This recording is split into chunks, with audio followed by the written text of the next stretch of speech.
announced at the White House that the U.S. government is officially recognizing Jerusalem as the capital of Israel. A top prosecutor who now works for special counsel Robert Mueller's Russia probe praised then acting Attorney General Sally Yates after she was fired in January by President Trump for refusing to defend his controversial travel ban. This is a level of corruption and dishonesty beyond anything I would have expected a year ago. California under siege again. Massive wind-fueled flames sparking apocalyptic destruction. Federal officials have filed new charges against the illegal immigrant recently acquitted in the murder of Kate Steinle. Where the United States is now the only nation on earth that does not belong to the Paris Agreement. During the course of my presidency, we more than doubled production of clean energy like wind and solar. We saw the U.S. economy grow consistently. We saw the longest streak of job creation. Thanks, Obama.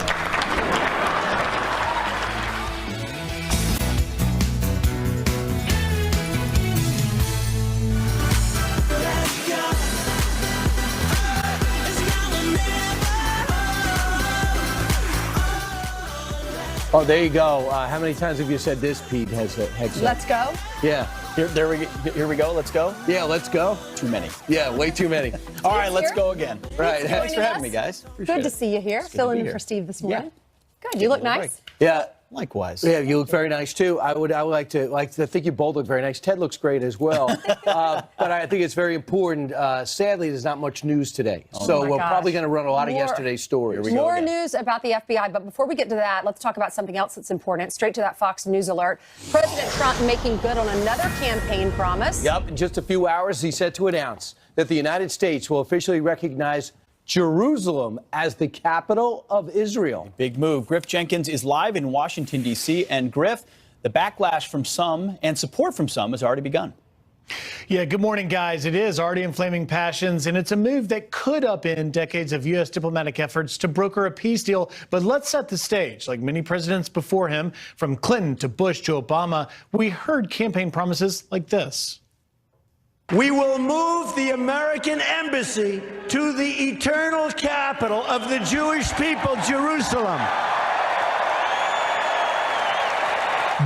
But at 1 p.m. today, President Trump will actually follow through on it, formally recognizing Jerusalem as the capital of Israel and directing the State Department to begin the multi-year process of moving the U.S. Embassy there from Tel Aviv, already in Bethlehem. Flags with President Trump's image are burning, the potential for violent protests rising, and the U.S. consulate in Jerusalem issuing a security warning on Twitter for American citizens, directing them to avoid the old city in West Bank. The move clearly angering Palestinians who want Jerusalem as their capital as well. President Mahmoud Abbas warning in this statement, quote, such a move will have detrimental consequences on the peace process and the prospects for the internationally endorsed two-state solution.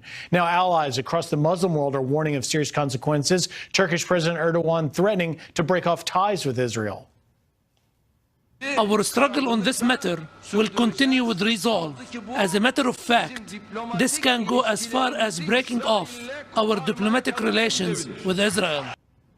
And as a precaution, U.S. Marine Corps anti-terror teams are deploying across the Middle East in and around U.S. embassies. And we're hearing from world leaders, guys, everywhere, from Iran to China, Syria, Lebanon, and even the Pope weighing in on things. All this ahead of Vice President's trip to Jerusalem in less than 2 weeks. All right, so not much controversy with the decision. It's just business as usual. Thanks, Griff. Thanks, Griff. So they're going to move it, and it's officially not going to be moved. We have a waiver for 6 months to actually move the building, but some have said all you have to do is put a plaque on it, and essentially, it's moved. It's out of there. The declaration itself is what's so significant. You know, 70 years ago, it took President Truman to recognize the state of Israel. We were the first country to do so when it was established in May of 1948. 70 years later, I truly believe, especially amongst his supporters, this president will be remembered for taking this courageous step that previous presidents have said. The Congress passed an act in 1995. We're going to move the embassy. A lot of talk about it. No one ever actually did it. This president looks like he's going to follow through. Griff played one of those sound bites, but look at this. We have a montage of past presidents promising the same move. As soon as I take office, I will begin the process of moving the United States ambassador to the city of Israel as chosen as its capital. Jerusalem will remain the capital of Israel, and it must remain undivided. He's saying remain the capital. You know, you can't ignore, I know this is highly sensitive for the Palestinians, but you can't ignore the fact that the legislature is there in Jerusalem. You have the prime minister lives there, as well as the Supreme Court. So it's almost already the capital. It just hasn't been declared that. Yeah, Monday was the deadline to do it. They have a 6-month waiver to actually physically move it. Among the people that are against it, Saudi Arabia, France, Jordan have all weighed in and said, listen, don't do this. We've reassured the Palestinians it doesn't mean anything about the process. But we are not saying it should not be an undivided city. It's still going to be a divided city. We're not declaring that. We're just saying we are moving the actual embassy. Among the people in support of this is Senator Chuck Schumer. He's saying you got to be bold. Alan Dershowitz was high-fiving everyone he saw. Watch. I think that President Trump's decision to recognize Jerusalem as the capital of Israel is the perfect response to President Obama's outrageous orchestration of the Security Council resolution, which he pushed through as a lame duck that declared the Western Wall to be illegally occupied territory, the Hebrew University, the Hadassah Hospital, the Jewish Quarter, according to this resolution that was basically pushed through by Obama. These are outrageously flagrant violations of international law. The best response to that horrible resolution is for the president to say, we don't accept the UN resolution, and the best proof of it is we're going to recognize Jerusalem as the capital of Israel. You say it's occupied, we say it's the capital. Having walked and been at the Western Wall a couple of times, to go in again in February, you understand how disputed that place is and how significant it is. But what Obama did at the end of his term with that UN resolution was a thumb in the nose to Israel and to Bibi Netanyahu. What this president has done has reaffirmed our relationship with our ally there, fellow democracy, capitalist country. They're fighting Islamists every single day. And don't underestimate how significant it is that President Trump said he was going to do it. And unlike all the politicians before him, because that montage could have had Bill Clinton in it, Bill Clinton promised to move the embassy as well. This president said, I said I would do it, and I'm doing it, which is what he said he'd be from the beginning. Right. And the most controversial thing that Pete said, it's not thumb in the nose, I think it's thumb in the eye.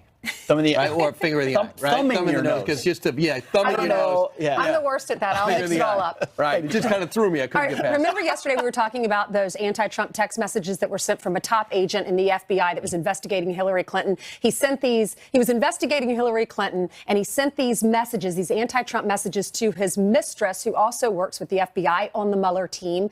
And those emails, or those text messages, are now going to be there. They've been requested by the House Intelligence Committee to be released to them. And I think now they're going to be. Well, it looked like the House Intel Committee would hold them in contempt to deliver it, and that threat has meant that they're going to hand it over. So there's a few things coming up here that just will make you wonder about the agenda of, sadly, the FBI, and that's a huge risk to our country. If you can't trust law enforcement at the highest level and their approach, especially in something that means so much, and it really is the check on the President of the United States, you have to wonder where we go from here. Ari Fleischer sees a problem when the integrity is questioned, but sees the problem why we are questioning it. America can never doubt the integrity of the FBI, but now we have legitimate reasons to do so. The fact that an FBI agent in charge, one of the people in charge of the Hillary investigation, could be so biased, could be so partisan, and he also is the one who interviewed Cheryl Mills and Huma Abedin, and they gave him information that was contradicted by their emails, and nothing happened to them. You really do have to scratch your head and wonder what's going on below the Mueller level.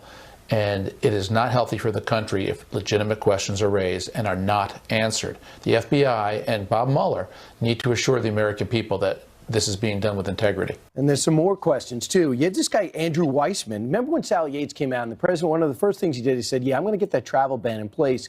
I'm concerned about these terror-laden nations who don't have really proper paperwork to come here. So he rolled out a version past the Supreme Court. I think the first version would have passed the Supreme Court, too. You think so? Yeah. Well, it got drawn up and it caused great consternation, and it certainly wasn't executed correctly. There was chaos in these airports.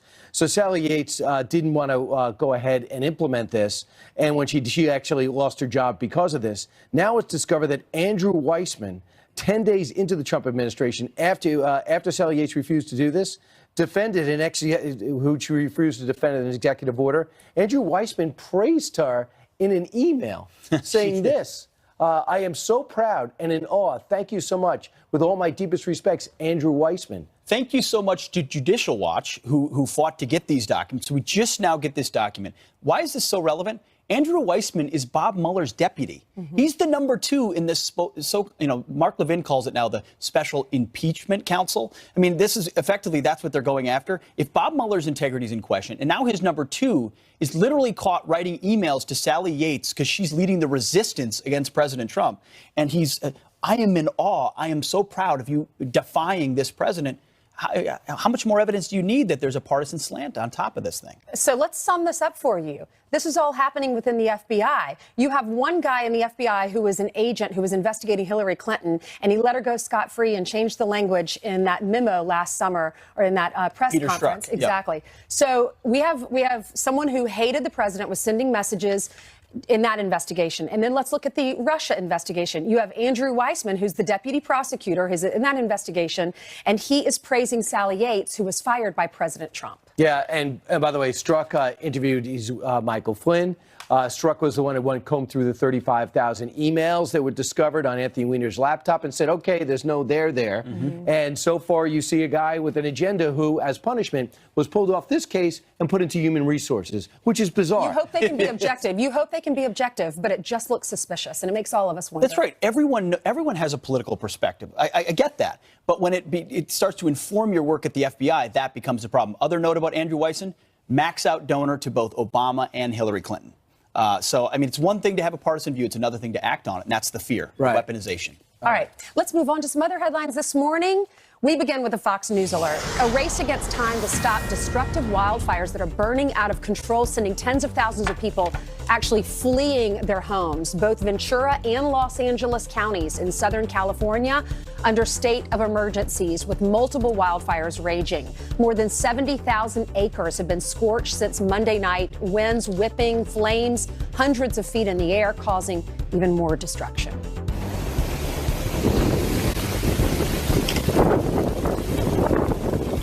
Hundreds of homes and buildings have been destroyed, including an entire apartment complex. More than 2,500 firefighters are battling the blaze. At least 3 have been injured. Critical fire conditions are expected until Friday, and we'll have a live report from the fire zone in just a few minutes.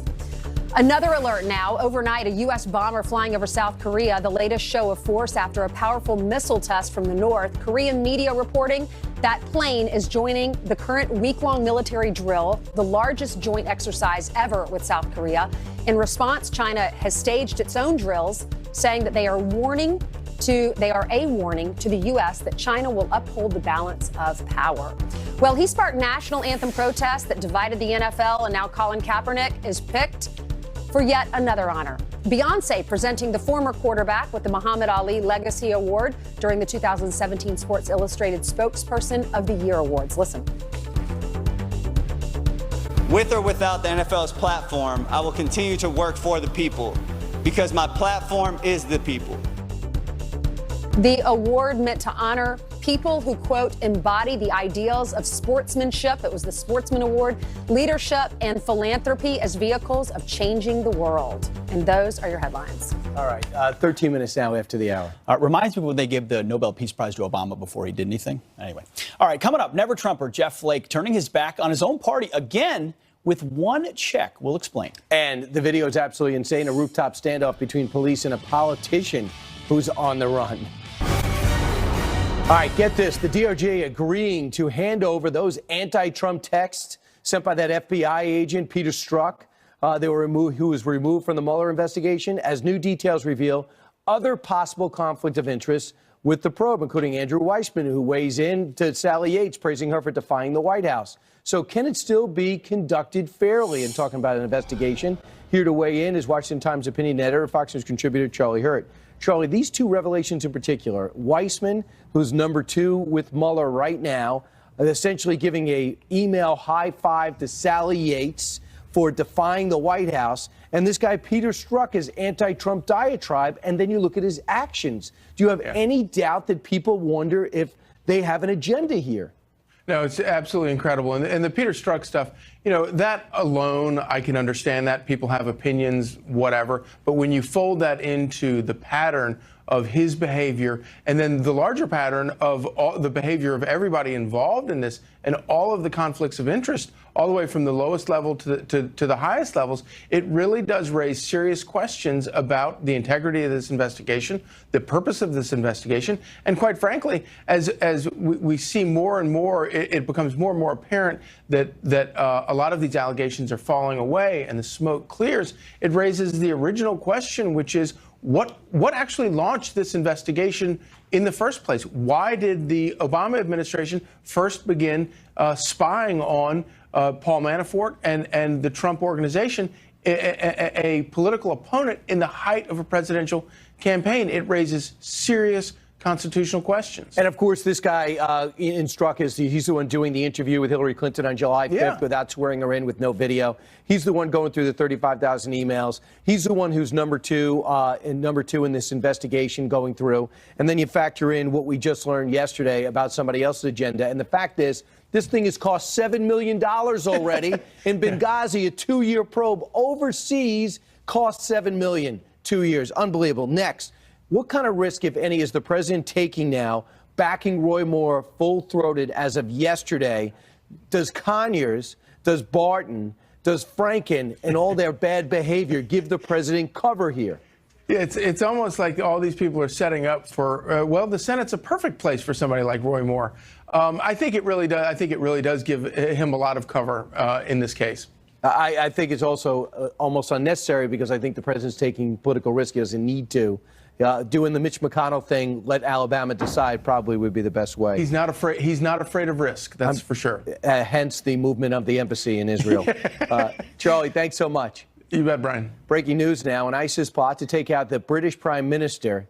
Stopped just in time. Just how close did these two men get to an assassination? We'll discuss it. Plus, millennials are the largest voting group in America, and most of them prefer Democrats. So. Welcome back to Fox and Friends. A couple of quick headlines for you. Russia will be banned from the upcoming Winter Olympics. Yep, you heard it right.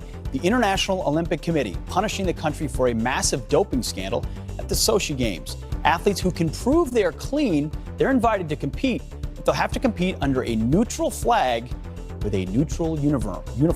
It'll be beige, I don't know. And insane video showing the former president of Georgia dragged off of a rooftop by security forces in the Ukraine. He had been addressing hundreds of protesters on the street when he was arrested. Those supporters then helping him break free so he could lead a march to parliament demanding the resignation of the Ukrainian president. Prosecutors gave him 24 hours to turn himself in.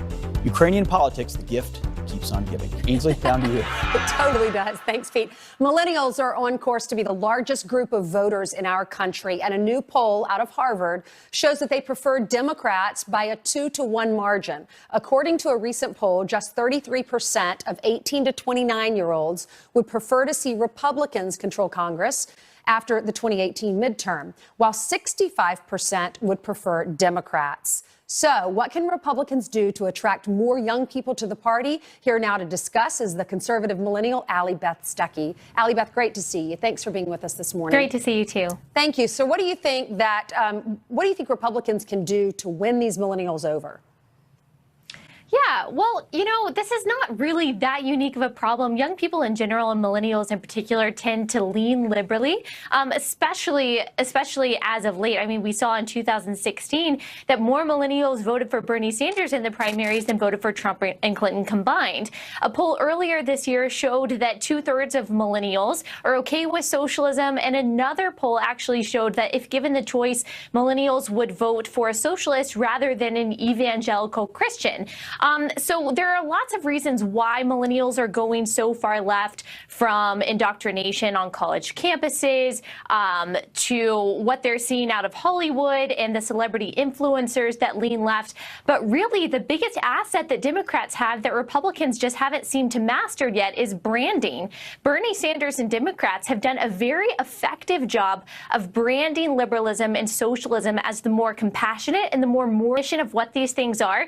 Just according to the left, doesn't really actually exist. And millennials who care about being compassionate, who care about being empathetic, are being sold this lie that liberalism and free healthcare and free college is the only humane and moral option. And for Republicans and conservatives to have any kind of fighting chance, we have to be able to explain why Republican and conservative policies are actually the more conservative choice, why capitalism compassionate choice, that we actually are promoting more tolerance through free speech instead of censorship. Wildfires are raging out of control, destroying houses, and there's no relief in sight, unfortunately. We are live in the fire zone for you.